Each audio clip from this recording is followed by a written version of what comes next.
The Effect of Reflux Ratio and Reboiler Duty on Binary Distillation by Hannah Storr, Jordan Tice, Devin Wheeler, and Kirsten Phillips.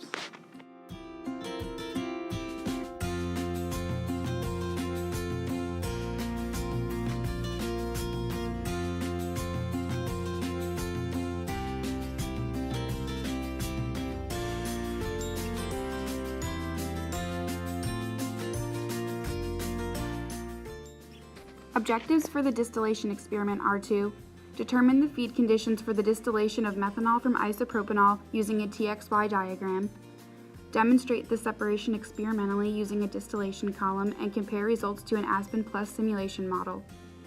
We chose to examine the effects of reflux ratio and reboiler duty on product purities, as well as promote safety through development of ethical and professional responsibility in engineering. To better understand distillation, we will start with some background information. Multi-stage distillation is the most common method for industrial separations. Chemical manufacturing processes use distillation columns, as well as the petroleum industry, which accounts for about 2/3 of energy used by distillation. Controllable parameters in this experiment are the feed composition, temperature, feed flow rate, and reflux ratio. On each stage, it can be seen that the vapor flows up through each tray, going up the column, while the liquid flows down the column, over each weir and through the downcomers. Having multiple stages improves the separation because it allows more surface area for the separation to occur.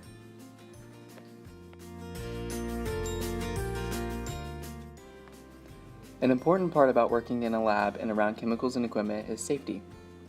The following potential hazards may occur in the lab: ignition of flammable chemicals, burns from hot equipment, explosions from system pressurization, cuts from broken glass, shocks from computer equipment, toxic chemicals from spills, slips, trips, and falls from the condensed area of the apparatus and the amount of people working in the close quarters, and fatigue from the length of the experiment. Common safety problems that may occur from a distillation come from corrosion, fire, defective equipment, maintenance faults, overheating, overpressurization, and operation error. To combat these potential hazards, a few precautions should be administered. Proper personal protective equipment should be worn, such as lab coats, closed-toed shoes, having hair pulled back, and safety goggles and glasses. Awareness of hot equipment, surroundings, and other experimental chemicals at all times. The operating parameters should be consistently checked. Liquid should be kept away from the electrical equipment, and the reboilers shouldn't be allowed to dry. Methanol and IPA are used in this experiment. They have an explosive range of 29 to 150 liquid liters and 19 to 110 liquid liters, respectively. They have a permissible exposure of 0.1 liquid liters and 0.37 liquid liters, respectively. In other experiments, ammonia is used and has a liquid liter explosive range of 47 to 78 and a permissible exposure of 0.01 liquid liters. Now that we're done with safety, let's go over procedure. We designated one person to run the computer during the lab period. There were several sets of explicit instructions on LabVIEW for startup, performing runs, and shutdown. The key to a successful lab is communication. The computer operator must call out instructions, and respective team members must reply "done" when the task is complete. The lab is very loud, so making sure that you are clear and loud is very important. For startup, there are a few key pieces of equipment to watch. The first is ensuring the condenser is on. You can tell the condenser is on if the bubble of air and water at the top of the column is vibrating. Next, when turning on the reboiler, it is important to make sure the reboiler does not run dry. This could cause major damage to the glass component. Now that everything is started up, it's time to wait for the column to become to steady state.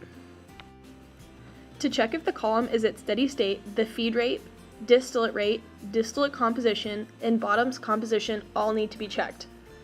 Keeping track of time with stopwatches is critical. Composition is monitored with the IR spectrometer. It takes anywhere from 25 to 45 minutes for the column to reach steady state, depending on what variables are being changed. The column has reached steady state when the error in the material balance is less than 1%. For our lab, we chose to vary reflux ratio and reboiler duty. Here are the trials we completed during the pre-lab tour and during lab day. Material balances. Equations for the molar flow rates are needed to determine if the distillation column is at steady state, along with determining the reflux ratio. The overall material balance is defined as the change in moles over time in the system and is equal to the sum of the inlets and the outlets and the sum of any reactions. For the system, there is no reaction and it is assumed that the system is at steady state. The material balance can also be defined for each species with the same assumptions as the overall balance. The final equations represent the molar flow rates in terms of the feed, distillate, and bottoms. Another important distillation variable is the reflux ratio. The reflux percent is a given from the laboratory and is measured and defined as the liquid flow back into the system divided by the sum of the liquid and the distillate stream. The reflux ratio is defined as the ratio of liquid to distillate and is defined in the relationship to reflux percent.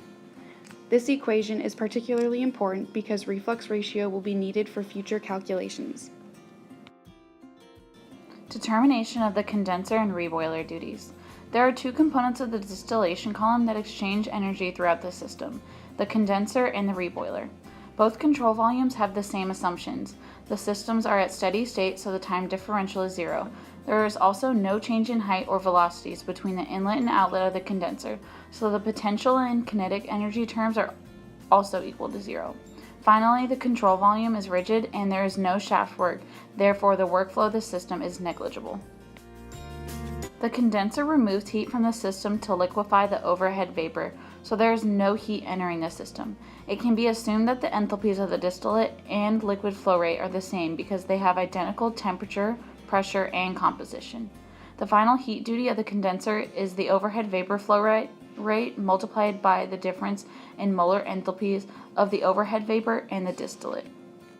To find the heat duty of the reboiler, the entire system is considered as the control volume. By utilizing this control volume, less variables must be determined since the heat duty of the condenser was already determined above. The McCabe-Thiele method is a simple plot used to assist in calculating the number of theoretical trays for distillation of a binary mixture. This graphical method plots the vapor fraction of the light key versus the liquid fraction of the light key in the system. To utilize the McCabe-Thiele method, a few assumptions must be made about the system. Two components must have equal and constant molar enthalpies of vaporization, also known as latent heats. The components' sensible enthalpy changes and heat of mixing are also considered negligible compared to latent heat changes. The column is also considered to be well insulated, so the heat loss is negligible. These are the McCabe-Thiele assumptions that lead to the conditions of constant molar overflow. Constant molar overflow defines that the liquid and vapor flow rates should not differ from stage to stage in each section, but they can be different between the rectifying and stripping sections. First, the equilibrium curve and the y equals x lines are plotted on the graph. The equilibrium curve is determined by using the material balance of the light key. Next, the Q line and operating lines are plotted. These lines are determined by manipulating the light key material balance. Now that all the important lines are plotted on the light key mole fraction graph, the theoretical stages must be drawn. Start by stepping off the y equals x line where x is equal to the distillate fraction of the light key. The line should be extended in the x direction until it meets the equilibrium curve and then extends down in the y direction until it meets the rectifying section or stripping section operating lines. Repeat the process until x is less than or equal to the bottom's fraction of the light key. The pinch point must also be plotted to determine the theoretical stages for each section and the feed stage. The overall efficiency of the trays can be determined by solving the number of theoretical trays, which is found from the number of theoretical stages from the McCabe-Thiele plot, and subtracting any trays for partial reboiler and or partial condenser. There are three key things being explored in data analysis. The first is the efficiency the column is operating at. This can be determined using McCabe-Thiele graphical method that Jordan described earlier. McCabe-Thiele gives the minimum number of theoretical trays the column could operate at and still achieve the same quality of separation. The efficiency is then simply the number of theoretical trays divided by the number of actual trays. For example, for a reflux of 70% or a reflux ratio of 2.3, there were 8 theoretical stages. whereas for a reflux of 80% or a reflux ratio of 4, there were only 6 theoretical stages. To find the efficiency of the reflux of 70%, we took the number of theoretical trays and took away 1 for the partial reboiler. So there were 7 theoretical trays, whereas in the actual apparatus there are 20. This meant that overall the column operated at a 35% efficiency. These were our overall results. You can see that as the reflux ratio increases, the efficiency in the rectifying section increases as well. The next key thing we explored was the changing of the reflux ratio. We noticed a trend of increasing reflux ratio increased the distillate purity but decreased the distillate flow rate. This was expected as more liquid is being returned to the column, increasing mass transfer and purity. The final key thing we explored was reboiler duty. As reboiler duty increased, the bottom's purity increased. There is more vapor being returned to the column, increasing the mass transfer in the stripping section. The design problem uses Aspen to model the new coke distillation column using measurements of tray design features taken in lab. We want to organize a company that uses the coke column to profitably separate a 50 weight % mixture of methanol and isopropanol. A distillation simulation using RadFrac on Aspen can be modeled similarly to the process displayed. Column internals are then modified to reflect the features of the coke sieve tray. The yearly revenue can be estimated by calculating the installation and equipment capital costs, as well as the operational costs such as the employee salary costs, leasing costs, and utilities. And in conclusion, we hope to successfully and safely operate a distillation column, obtain insightful experimental data, create a feasible solution to the design problem, and most importantly,